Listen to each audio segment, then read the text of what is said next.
देख सकते हैं आज का मौसम कितना ग्लूमी है। 8 बजने को हैं और आप देखो मौसम अभी तक मतलब ऐसा लग रहा है कि दिन निकला ही नहीं है प्रॉपरली। ये देखो बारिश आपको दिख रही होगी। आज हमने चारपाई नहीं उठाई थी और आज ही बारिश हो गई। चलो ठीक है कोई बात नहीं, पढ़ेंगे। ऐसे मौसम में ना बिल्कुल भी पढ़ने का मन नहीं करता, लेकिन हम फिर भी पढ़ेंगे। ये क्या किसी की गाड़ी गिरी हुई है? एक सेकेंड, वो देखो लग रहा है ना पीछे से कि गाड़ी गिर गई है, लगाई हुई है actually. Guys good morning, it's 7:20 AM and अभी ढंग से दिन नहीं हुआ है बाहर। तो आप सोच सकते हो हमारी पढ़ाई का कितना लॉस हो रहा है जब हम 8 बजे उठ रहे हैं। मतलब दिन ही इतने लंबे हो गए हैं, दिन छोटे हो गए, रातें लंबी हो गई, सो दैट हम पढ़े कम और सोए ज़्यादा। ऐसे में ज़रूरी है कि आप अच्छे बच्चे बन जाओ मेरी तरह। जैसे कि आज 7 बजे से मैं पढ़ने बैठ गई हूँ। 7:45 उठी थी। 7 बजे तक I did my necessary chores सुबह के, और उसके बाद मैं पढ़ने बैठ गई। आज पढ़ रही हूँ जेनेटिक्स एंड प्लांट ब्रीडिंग। कोशिश करेंगे कि 12 बजे तक हमें 5 घंटे या 4 घंटे की स्टडी करनी है। ठीक है, देखते हैं जेनेटिक्स एंड प्लांट ब्रीडिंग को 12 बजे तक ख़त्म करते हैं, उसके बाद देखते हैं हमें क्या पढ़ना है। चलो लेट्स गेट स्टार्टेड। है अंदर, और अंदर आप देख सकते हो यहाँ पे नेमरा सुंदा का कवर हमारा अलग पड़ा है और नेमरा सुंदा हमारी अलग पड़ी है। एक्चुअली क्या हुआ, जब अत्यंत ज़रूरत होती है तो फिर ये महाराज भी बंद हो जाते हैं। कल ये ख़राब हो गए थे शाम को, और आज आप देख सकते हो कैसा ग्लूमी मौसम है। इसके बिना हम कैसे सर्वाइव करेंगे, बिकॉज मैं ऐसी लड़की हूँ यहाँ 24 घंटे हीटर के सामने बैठ के पढ़ती रहती हूँ। चलो देखते हैं। बाकी यहाँ पे आप देख सकते हो कबाड़ कैसे गिरा हुआ है। इसको थोड़ा सा ऑर्गेनाइज कर लेती हूँ ताकि मुझे यहाँ बैठ के एटलीस्ट पढ़ने का मन करे। उसके बाद मैं आपसे मिलती हूँ। अभी मैं कर रही हूँ जेनेटिक प्लांट ब्रीडिंग। देखो एक एक शब्द इसका इंपॉर्टेंट है। The study of interaction between antigen antibody, serology बोलते हैं इसको। ये क्वेश्चन छप के आ जाता है क्योंकि मैं आपको ये चीज़ें बता रही हूँ।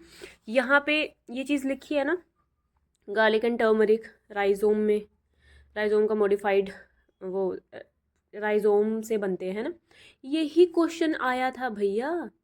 और ये edible part of mango mesocarp होता है, यही क्वेश्चन आया था।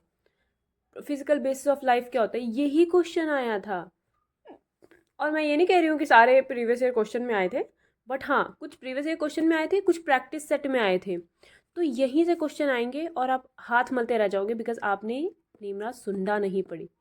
तो नेमरा सुंडा पे आप पूरा ध्यान दो, इसकी एक भी लाइन मत छोड़ो, चाहे स्टैटिक स्टिक है, चाहे कुछ भी है, चाहे एक्सटेंशन है। आ जाएगा एक्स टेस्ट कैसे करते हैं, एक्स टेस्ट किस चीज़ के लिए करते हैं, आप क्या लिखोगे क्योंकि आपने रिवाइज नहीं किया होगा। तो यहाँ पे ये सब चीज़ें पढ़ लो, अभी भी बता रही हूँ, अभी भी वक्त है, पढ़ लो। सकते हो बाहर का थोड़ा सा मौसम ना थोड़ा सा साफ़ हुआ है, जो बहुत ही अंधेरा था वो थोड़ा ठीक हुआ है। और मैं अपनी बात करूँ तो यहाँ पे ऑलरेडी 9 बज चुके हैं and I am not able to give my 100% to my studies. मतलब मैं पढ़ रही हूँ बट उतनी फास्ट पेस पे नहीं पढ़ पा रही हूँ। तो मैं क्या करूँगी, मैं पोमोडोरो मेथड लगाऊंगी और मैं 1 घंटे का पोमोडोरो मेथड लगाऊंगी। उसमें मैं चैलेंज लर्निंग करूँगी, जितना मैं एफिशिएंटली पढ़ सकती हूँ, जितना ज़्यादा मैं पढ़ सकती हूँ उतना मैं पढ़ूंगी प्लांट ब्रीडिंग और जेनेटिक्स। और अभी मैंने फॉरेस्ट ऐप खोला था, उस पर बर्फ़ पड़ रही थी, लिटरली कितना क्यूट लग रहा था। क्रिसमस और न्यू ईयर वाली वाइब आ रही है। तो चलो मैंने अभी व्लॉग कर लिया, उसके बाद मैं फ़ोन पे फॉरेस्ट ऐप लगाऊंगी, 1 घंटे का टाइमर, और उसके बाद मैं आपको मिलती हूँ 10 बजे और बताती हूँ कि मैंने कितना पढ़ा। Okay is welcome to my study session and चाय भी आपको वेलकम बोल रही है। इट्स ऑलमोस्ट 10:30, ठीक है। और अभी मैं पहुंची हूँ 350 पेज पे, मेरे ख्याल से 376 पेज तक है ये, 363 पेज तक है ये, 362 पेज तक है। तो सिर्फ 12 पेज बचे हैं। मैं इसको आधे घंटे में करने की कोशिश करूँगी और मैं मिलती हूँ आपको 11:30 बजे फिनिश करके अपना टारगेट। वाइल मैं साथ ही साथ ब्रेकफास्ट कर रही हूँ, जैसे कि आप देख सकते हो ये पराठे हैं, पालक के पराठे जो मैंने बनाए थे, और ये है चाय। अभी मैं इसको सर्व करके ब्रेकफास्ट करूँगी और मीनवाइल पढ़ूँगी। हे गाइस, कैसे हैं आप लोग? आपके लिए बहुत बड़ी गुड न्यूज़ है, और वो गुड न्यूज़ ये है कि जो पीएनबी ने 750 वैकेंसीज़ निकाली थी, हाँ वो जो पीएनबी ने 750 वैकेंसीज निकाली थी, वो जो आरटीआई का रिप्लाई दिया था, that RTI reply is true.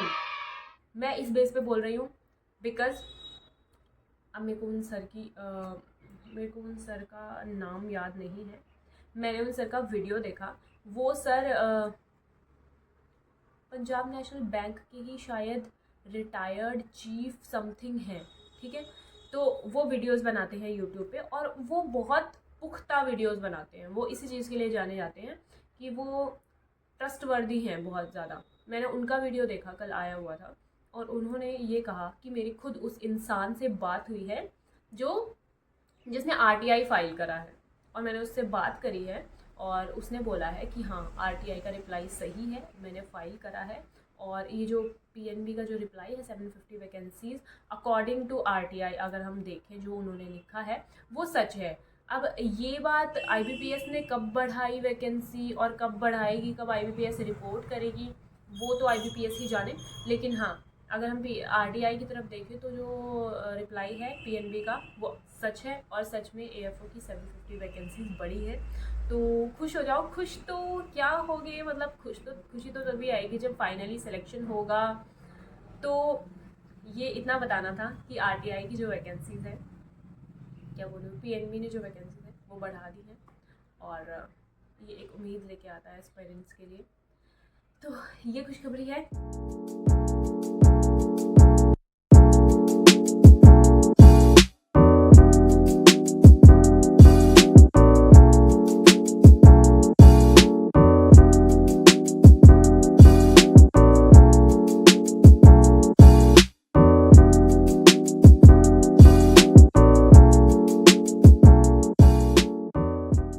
Very happy because I completed this challenge on time. अभी 11:30 हुए हैं, मतलब 11:40 के करीब टाइम हुआ है। हाँ 11:30, मतलब 11:40 हुए हैं।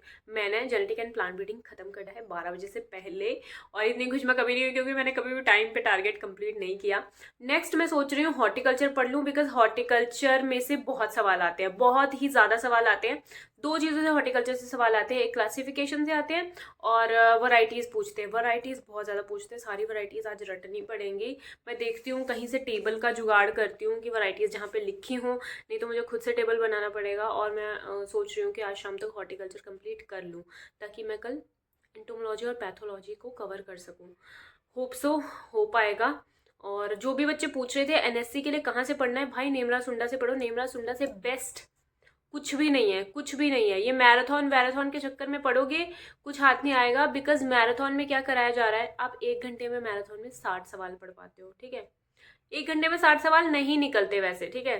हाँ मैराथन आप पढ़ सकते हो अगर आपके कॉन्सेप्ट क्लियर है। अगर आपको लगता है कि आपको रिवीजन चाहिए तो फिर मैराथन के लिए मत जाओ, रिवीजन के लिए निमरा सुंडा से ही जाओ। बिकॉज इसमें लाइन टू लाइन जो क्वेश्चन है ना वो पूछे जाते हैं सच में।